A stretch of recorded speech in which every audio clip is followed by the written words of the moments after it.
Hello there, Parshap this side, bringing you chess classics in which I'm covering top 15 games played by Garry Kasparov. Do take time to like, comment, share, and subscribe to my channel. If you're already subscribed, then do press the bell icon for future notifications.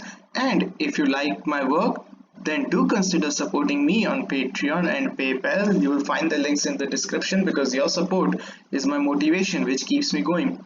So our countdown has reached to number 4, and pardon me for taking a day's break because I was unable to fathom a demise of SSR, and hence I took a break yesterday. I, I wasn't able to work on anything whatsoever, so I came up with this today. And at number 4 is his game, Garry Kasparov's game against Anatoly Karpov, the game 20 from their 1990 championship match in Lyon, France. Well, first 12 games took place in New York, and the rest of the 12 games of this 24 game match took place in Lyon. So it was split in two halves. And as I talked about the untimely demise of SSR, this game was mentioned, or I should say was played in his final movie Chhichhore, the Hindi movie, and it's incredible. And coincidentally, it turned out to be at number 4 in my list. I made the list already before I started the series. So if you are acquainted with the Hindi language, then you must watch that movie. It turned out to be his last, and that movie also had this game in its climax, this famous 20th game of this match. So without further ado, let's take a look. Kasparov is white, Karpov is black. Kasparov e4, e5, knight f3, knight c6, Rai Lopez on the board, more free defense on the board, bishop tucks back to a4, knight goes to f6, castles. Well, he can opt for this open Spanish as well if he wants to, but he goes for closed Spanish. Bishop e7, rook e1, b5, bishop b3, d6, c3, and he castles, and now you have to stop this bishop g4, so you play h3. And now he goes for this Zaitsev variation, where normally people do go for this Breyer variation with knight b8 and knight d7 in order to play c5, because now this pawn is protected, so this knight serves its function well on d7 rather than on c6. Anyway, d4 challenging the center, rook comes to e8, knight b comes to d2, and basic motif in this position is to just bring this knight to f5 via this route, and it creates a lot of attacking chances of white on the king side, especially not to forget attacking this bishop, and this knight sitting on f5 will be an unpleasant commodity. So bishop tucks back to f8, he senses the plan, and now a4, opening up this a file, the so-called Spanish idea in these positions. And also, if this happens, this exchange happens, then bishop takes, attacking this knight and keeping this knight in pin will be so unpleasant, because then this knight won't be able to move that easily. h6, provisionally giving king a safe square on h7 in case of any back rank issues happen in the later half of the game. Bishop c2, good move. Now pawn exchanges in the center, and knight b4 attacking the bishop. Bishop tucks back to b1, c5, d5 closing the center and the position, and knight d7 initiating this f5 move. And now Kasparov plays a move which he played against him from 1986 and 87 as well, and he played this move in games 2-4 and in other non-Scotch games, other Rai Lopez games. And the move is rook a3, brilliant move this is.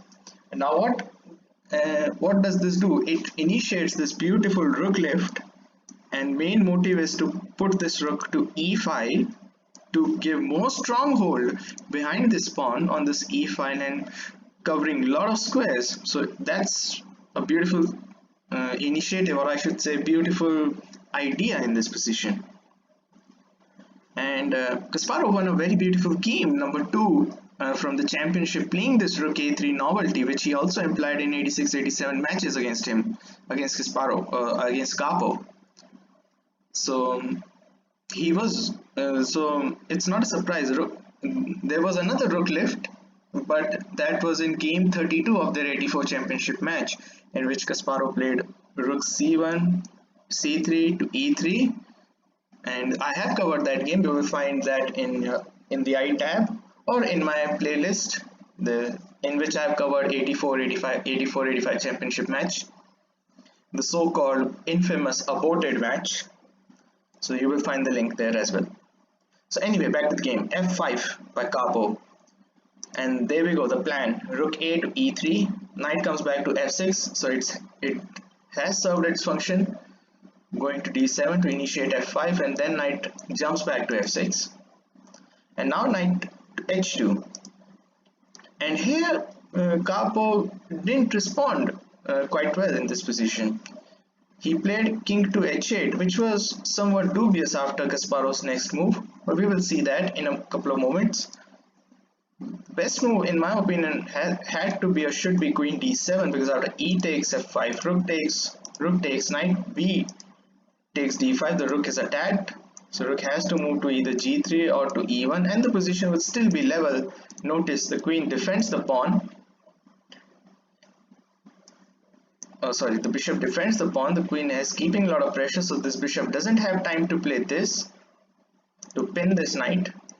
So that is also a thing to be kept in mind. And also, if he plays bishop a2, then c4 just closes this diagonal anyway.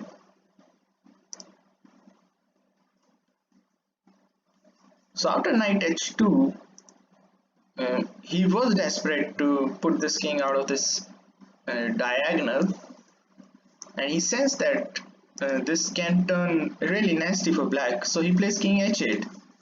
But now Kasparov's next move, as I said, really surprised Karpov, because after this b3 he thought for long and only then took the pawn.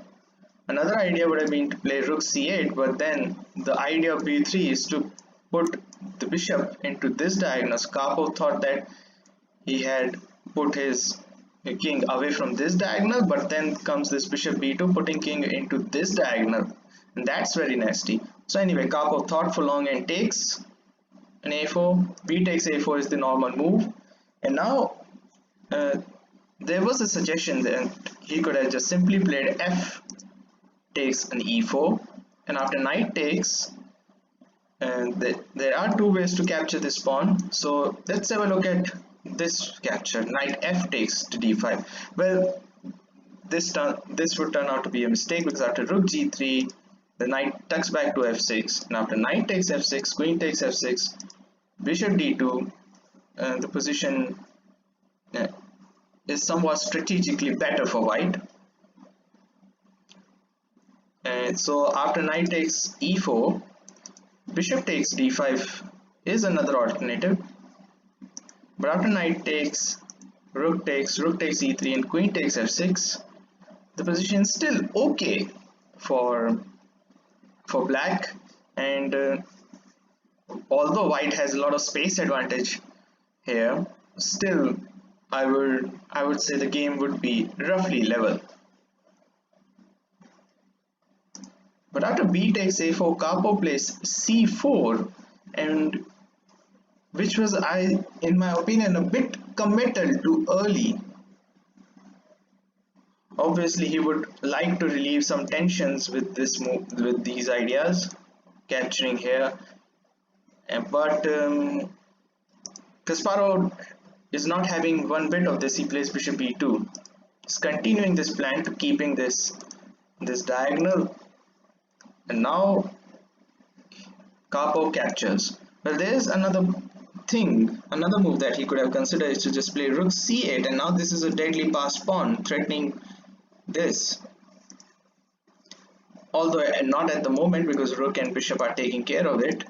The queen f3 puts more a strong hold in this position of controlling c3. The c pawn can become a thorn in a flesh.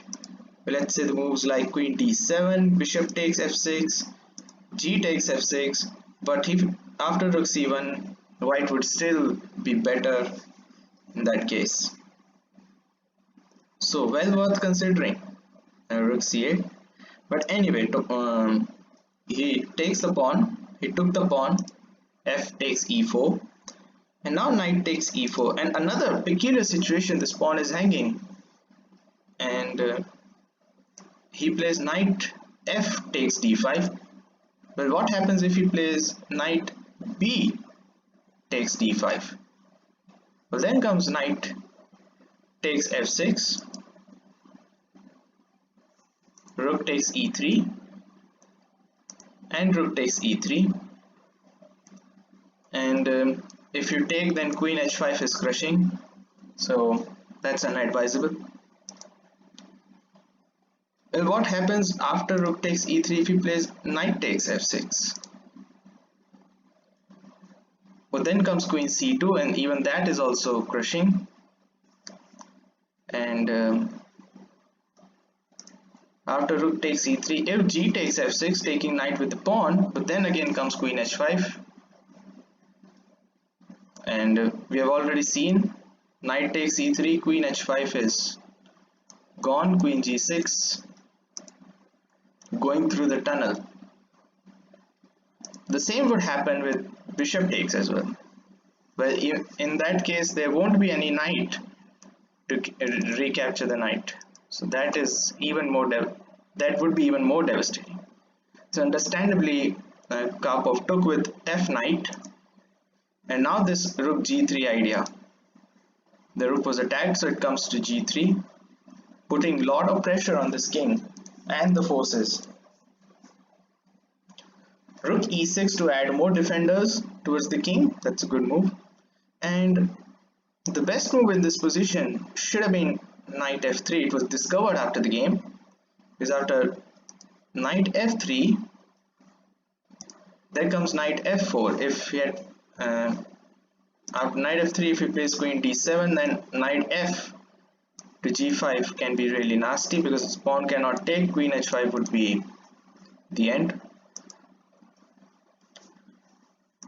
But knight f4 is a little bit more concrete and gives much more clarity in the position, because after knight d4, rook to e5, queen g4, knight b to d3, and when bishop takes, knight e6, queen e7, bishop takes e, d takes e, black gives up this exchange, and the position looks still very much double-edged, with obviously white having a lot more chances in this position, and even giving up the exchange, black won't be able to find a good compensation in this position.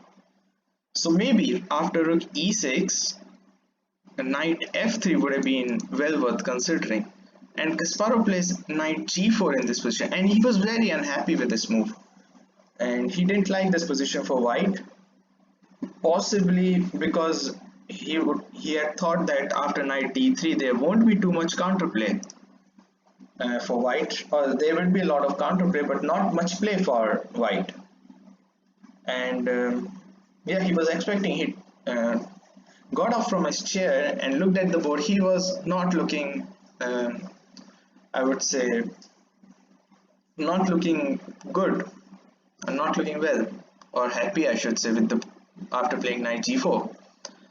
And now the move that Karpov was so unhappy with, queen e8. We have heard this line in a very famous video where Kasparov calculates a lot of variations. And why he was unhappy with this move? Because he missed this simple tactical shot. I won't say simple, I would say this tactical shot.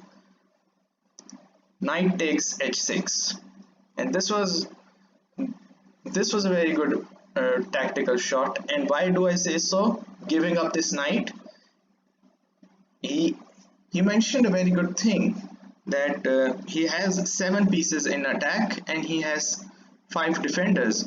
So it doesn't matter if I'm exchanging knight with a pawn, I'm exchanging one attacker with another defender. And in the end, I will have 2 attackers, which would be good enough to finish the game off. And we always talk about in chess the man-to-man comparison, that what is this bishop doing compared to this, what is this knight doing compared to this, or even this knight compared to any of the knights for that matter. What is this doing? Okay, this bishop is defending, this bishop is attacking, okay, good.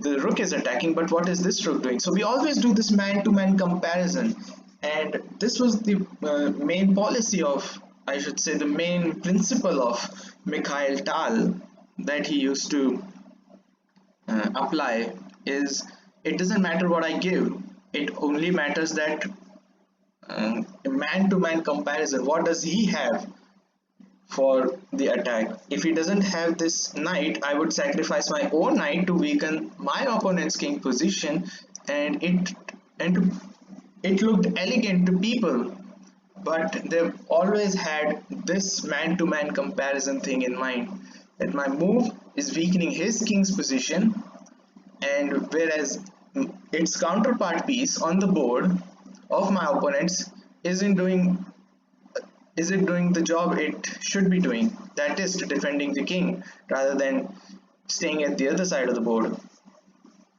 And this policy made a foundation of attacking chess. Well, let's look at the variation. So if he plays c3 in this position, well, let's have a look at if he takes the knight. Well, then comes knight takes d6, opening this discover attack. And there are 3 ways that black can play this. But let's have a look at the first move, queen d7. The queen was attacked, but then white plays queen g4, and that is very tricky. Now a lot of pressure here. Obviously queen takes knight, then bishop takes will be end of the world. So let me show you. Queen takes d6, then bishop takes g7, king g8, bishop takes h6 check, king f7, queen at g8, king f6, bishop g5 mate, and this is all forced. So it leads to forced mate. So what happens after queen g4? Let's say if he takes the queen, but then this combination is also forced. Knight f7 check, king g8, knight takes h6 check, pawn takes, rook takes g4 check. These are all only moves after queen takes queen. King f7, bishop g6 check, king g8 is the only move. Bishop f5 check, king f7 is the only move. Bishop e6 check, king e8 is the only move. And after bishop takes d5 check, you take this bishop and white is a rook up. And it was incredible that Kasparov didn't analyze queen takes g4 when he was on the board during the game. He analyzed this when the annotator was asked him that what happens if he takes the queen, and that was pretty incredible that he calculated this variation. He said that he didn't see this on the board, and he saw it now, but it still proved that he was right. It's pretty incredible. So we looked at queen d7. Let's have a look at the move queen takes e1 check, giving up the queen but having material for that. Then comes queen e4, threatening mate here with the battery of queen and bishop. You can play knight d3 as well, but then queen h4 check would be unpleasant. So rook h6, defending mate like that. But then comes bishop c1, hassling the rook h5, and now again hassling this lone defender. Rook g5, cannot take here because mate again. So rook coming to h6, and now rook f5, and this rook runs very short on squares.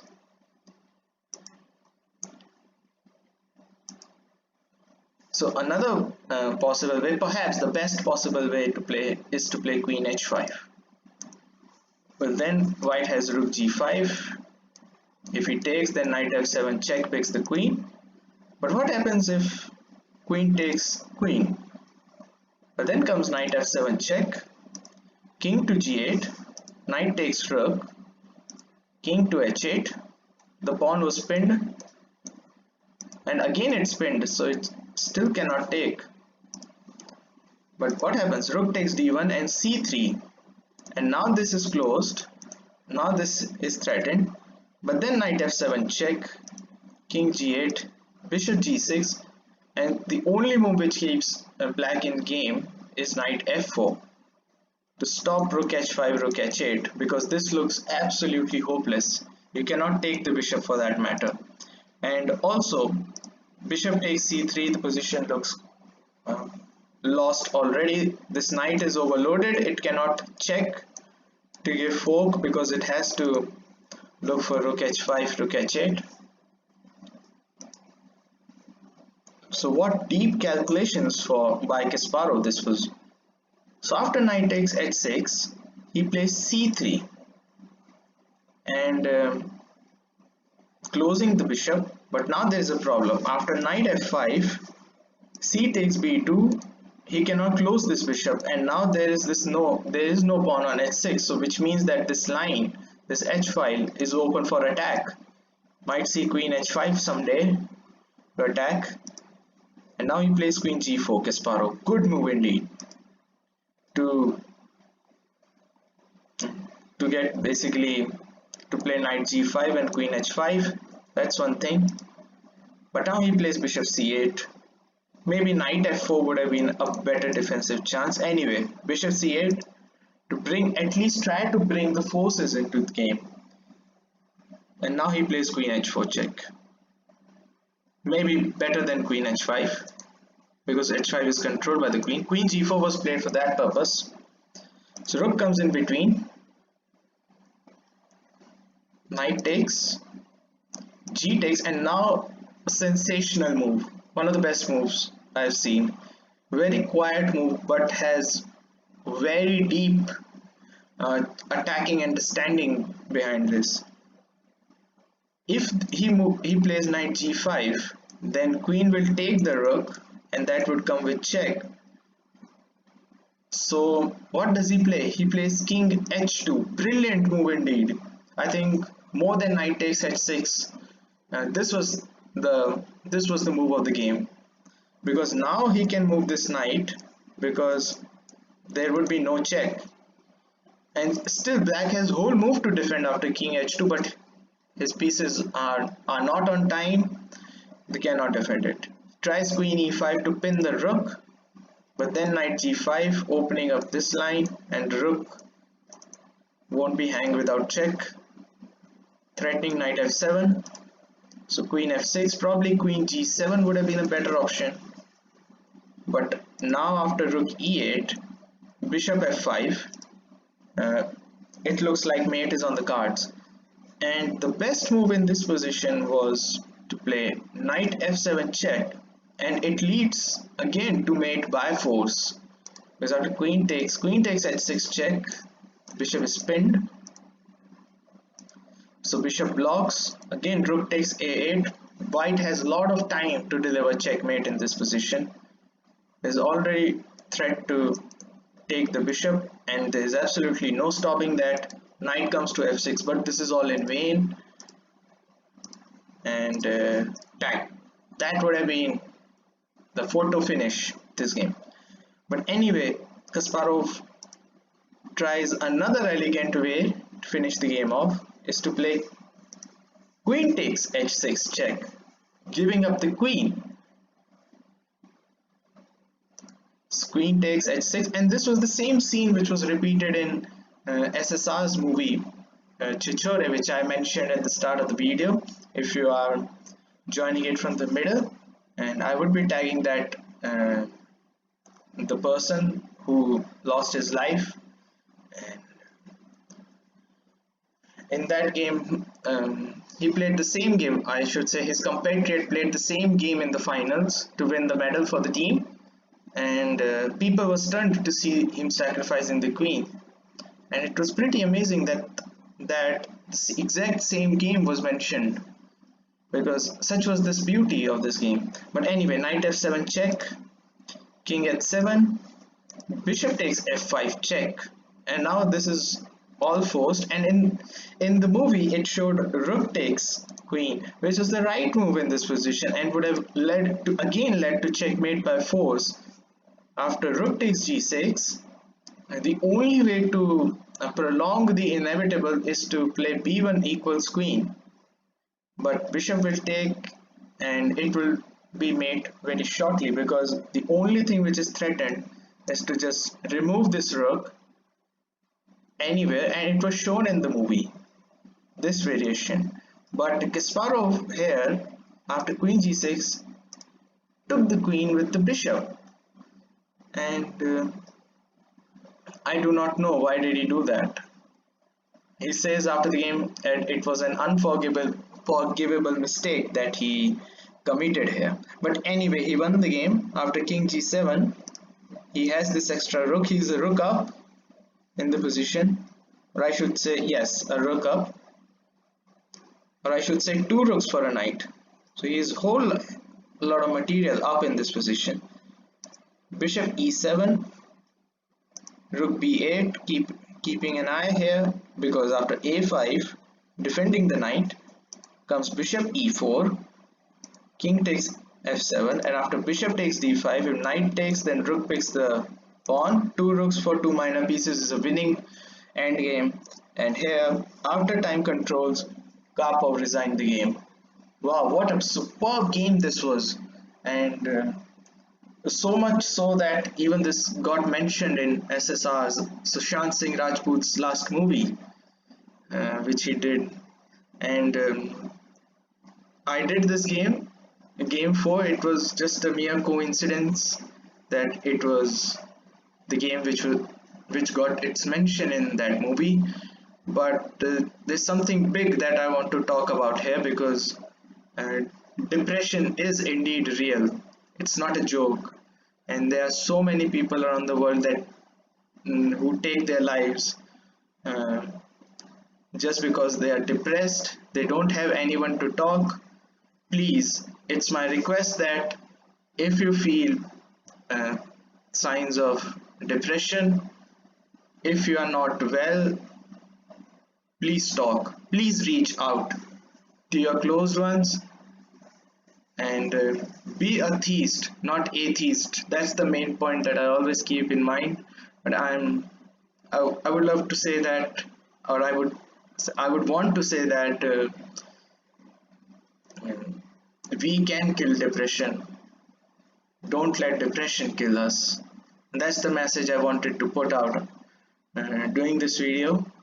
Although I always do chess related videos, but this hurt me so personally that I wasn't able to post a video yesterday, and I took a break, and it hurt. Yes, it still hurts me personally to lose such an inspirational, I would say, a person who brings enjoyment to us. It was so sad. Well, anyway, I hope you liked the video. I hope you liked my analysis. Pardon my tone. It's a little bit sad, but time demanded that. Anyway, thanks for watching. Until then, stay safe. Cheers. Bye.